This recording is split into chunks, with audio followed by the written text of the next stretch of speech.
Harry. It doesn't stop, does it? Just interview after series after, but it's just never ending.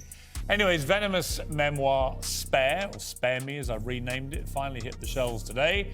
Oh my God, the royal drama just exploded like never before. Behind the polished palace walls, things are not just tense, they're on fire. Prince Harry, absolutely furious, fuming. Sources say he's losing it after Piers Morgan, yes, that Piers, dropped a nuclear-level secret that could tear the Sussexes apart. We're not talking about another silly rumor, nope. This is the secret everyone whispered about, but no one dared say out loud, that Meghan and Harry, golden couple turned Hollywood cautionary tale, might actually be heading for divorce. Yes, divorce, not just trouble in paradise, actual separation talks. For years, people chalked it up to tabloid nonsense, but now it's out, center stage, thanks to Piers Morgan's blunt, brutal reveal. And guess what? According to Piers, Meghan's big Mexit move, that wasn't just her running from the royals.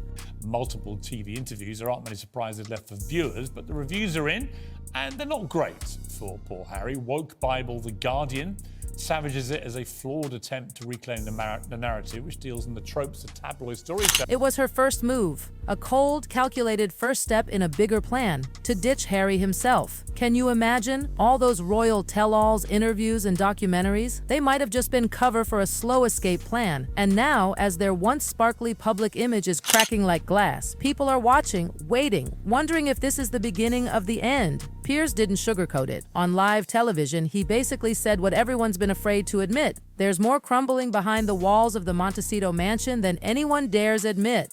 And here's where it gets wild. Piers says Meghan has already been seeking legal advice, in secret. Opinion polls show that almost 2/3 of Britons now have a negative view of a man who, until recently, was one of the most popular royals in the country. He's hit a record low. Are we surprised? The more he talks, the more we grimace. He's a transatlantic turnoff, about as popular as, well, a frostbitten todger. That's right. Behind Harry's back, Meghan's allegedly been weighing her options, her future without him. This isn't some blogger making stuff up. This is Piers Morgan, who, yes, cannot stand Meghan, but he claims these details are coming from sources deep within royal and media circles. People who know, the fairy tale, long over, and the guy who once gave up everything, titles, security, family, for love. He's now reportedly hanging on by a thread, desperate, struggling to hold on to a life that's unraveling at the seams. As Harry's on the latest leg of his royal trashing tour in America, guzzling tequilas, joking about his favorite sandwich on the Late Show with Stephen Colbert, and with his most grisly and graphic claims already revealed. And after that bombshell aired, Harry lost it, like full meltdown. Reports say he was slamming doors, yelling at aides, completely spiraling. Insiders are calling him paranoid. And honestly, can you blame him? Once the cheeky, charismatic royal who won hearts with his military service and charity work, he now looks lost. Lawsuits, failed deals, awkward interviews, it's a mess. And at the center, a relationship that seems to be falling apart. International dictators? I just think, honestly, it can't just be me that sees Prince Harry on top of a Hollywood open. And by the way, great scoop for James Corden. It's a terrific bit of fantastic interview. scoop for James and his team. A whole world talking about it. They do a little tea party. From that point of view, great for James Corden and his team. For Prince Harry, does he get any more embarrassing? And instead of taking any responsibility, he's pointing fingers at Piers, at the media, even at royal advisors. But not once has he looked in the mirror. Not once has he asked, did I do this to myself? We've heard divorce whispers before, sure, but this time, a major public figure has put it out there. On record, no denials, no vague PR statements. And let's be honest, Harry and Meghan's recent public appearances? Awkward doesn't even begin to cover it. Their body language? Cold, robotic, forced. They're traveling separately more and more. On an open-top bus in Hollywood. Why is it banged on about embarrassing? privacy for Piers, years on you end. don't understand. It's not that they want to be completely 100% private. They only want It's good that they- publicity. well, Of course they it's that do. they don't want the toxic negativity that toxic they felt that they negativity. had.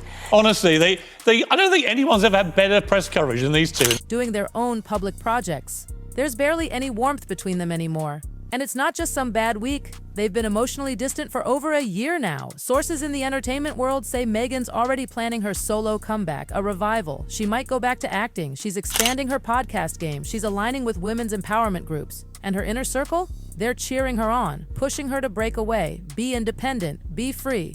They started bleating on about, the environment and getting private jets all the time. Well, they got criticism. Most of it was completely justified. One of the problems, of course, but they couldn't deal with the criticism of being rank hypocrites, and now we have them. They couldn't cope in with their the California toxic mansion nature of garden, the criticism, spewing their guts to Oprah Winfrey whilst banging on about intrusive media. And here's the gut punch. Many believe she's already detached, not just physically, but emotionally. Her mind's out of the marriage. She's focusing on business, media deals, and building her name. Her name, not Harry and Meghan. Her recent appearance at a women's summit, no Harry. And people noticed. It screamed rebranding, reinvention, alone. And while Buckingham Palace won't comment, royal insiders are whispering something shocking. Relief. Yes, relief. Because if this whole soap opera ends, maybe the monarchy can finally breathe again. Move on from the chaos these two left in their wake. I think it's utterly, utterly ridiculous. We're getting completely played here.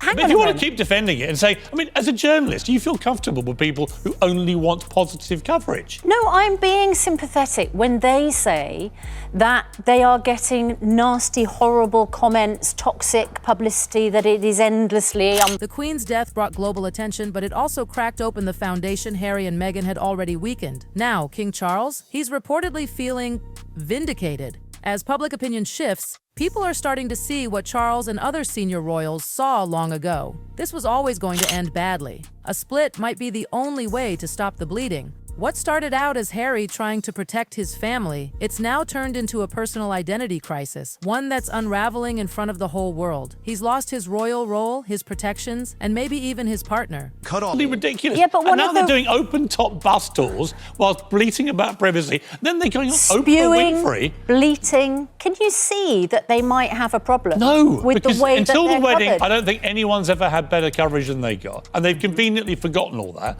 because the moment it got critical, they reacted incredibly badly, and then it was racist top. Now, he's adrift. Harry seems like a man who doesn't even know who he is anymore. Experts close to the royal beat say he's deeply disoriented, like he's floating between two worlds, his royal past and a Hollywood life that just doesn't fit. And with Meghan allegedly pulling away, both emotionally and professionally, he's been described as restless, isolated, moody, even volatile, like a ticking time bomb. They're incredibly supportive of them, actually. So it's a complete rewriting of history. They gave it 18 months in this country after they got married before upping and leaving. Let's and listen apparently, to... in the middle of a global pandemic, we now have to listen to Prince Harry telling us it's been so tough. Well, shall we listen to him? Here's Prince Harry on the press. I was never walking away. It was. His own friends say he's not the same Harry they knew. The fun-loving guy with the cheeky smile, gone, replaced by someone constantly under pressure, constantly second-guessing. Remember Archewell, their charity, their mission, their new era of compassionate activism? 5 years later, and all the world sees is failed launches, hollow campaigns, and PR spin. Their Netflix stuff didn't land, Spotify cut ties, the empire's cracking, and now, divorce rumors? The power couple brand is quickly losing its shine. And Meghan, she's not waiting around. So Prince Harry is obviously very concerned about what happened to his mum. And he doesn't want, I think it says in the clip for the Oprah Winfrey trail, he doesn't want history repeating There itself. is no comparison between Meghan Markle and Princess Diana in terms of the treatment they got or the media attention they got. Well, zero comparison whatsoever. Media attention. They got unbelievably positive coverage right to the point where they got married and she disowned her father. While Harry's scrambling to figure out who he even is without the crown or Meghan at his side, Meghan seems to be sliding into her next phase, alone. The Sussex brand, once set to take over the world, now looks like a messy cautionary tale of ego, bad timing and ambition unchecked. And as for Meghan, she's gone dead silent. No Instagram posts, no denial, no fiery statement, nothing. And that silence, it's loud, because this time she's not threatening lawsuits, not calling the press out, not firing back like she used to. Instead, it's radio silence, and people are noticing. Even some of Meghan's own friends are shocked she hasn't clapped back. Not even a single quote from her camp. And if you know Meghan's history, you know she's quick to react, especially when the narrative doesn't suit her. Did a deal with a Pat. Fine. And that caused in itself Because he'd been its left own to swing in ructions. the wind over in Mexico without any help from those two at all, and everyone was giving him a rough time. So he decided to put some pictures out which made him look good. Who does that remind you of? Taking money to do media coverage that makes you look good. Oh, Meghan and Harry. So why the silence? Some say it's strategy, that she's letting this storm swirl because she knows the truth is already leaking out. She can't control it anymore, so why fight it? Her silence, they say, isn't confidence, it's preparation. Hollywood rolled out the red carpet when she arrived, literally and figuratively. Meghan and Harry were the it couple, the stars. But now, that sparkle is fading fast. Their projects flopped. Public sympathies dried up. People in the industry are backing away, quietly, carefully, because the Sussex name doesn't scream buzz anymore. It screams baggage. An anonymous producer even told The Sun, they don't bring excitement, they bring problems. And if the divorce rumors are true, Meghan's rebrand won't be as a brave rebel royal. It'll be as a calculating opportunist who used a prince, got famous, and walked when it stopped serving her. And Harry, he'll be the one left behind, confused, broken, and completely out of his depth. And Harry, he looks done. Not just with the marriage, maybe with everything. He's not a soldier anymore, not a prince, not a royal, maybe not even a husband. He's adrift, a man without a role, a man without a place. Critics say he's given up everything, his family, his honor, even his country, for a version of freedom that's just left him more lost than ever before. And Meghan, she's at her own crossroads. Her image, once pristine and powerful, is now shadowed by inconsistencies, failed projects, and whispers of manipulation. The same Hollywood insiders who once called her the next big thing are now backing away.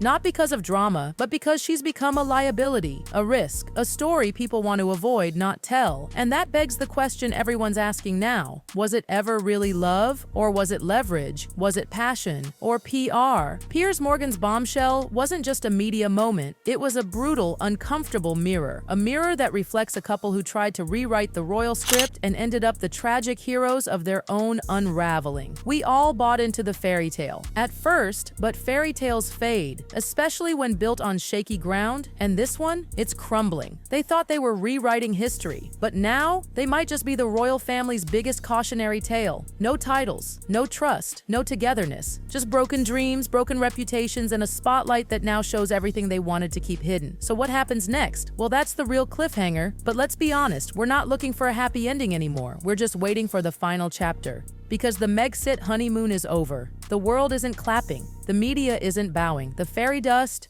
gone. And if the whispers are true, if divorce is really coming, then the Sussexes won't just lose a marriage, they'll lose the illusion that once made them stars. And in its place, only the raw, messy truth they spent years trying to escape. No more branding, no more control, just reality. And trust us, the whole world's watching.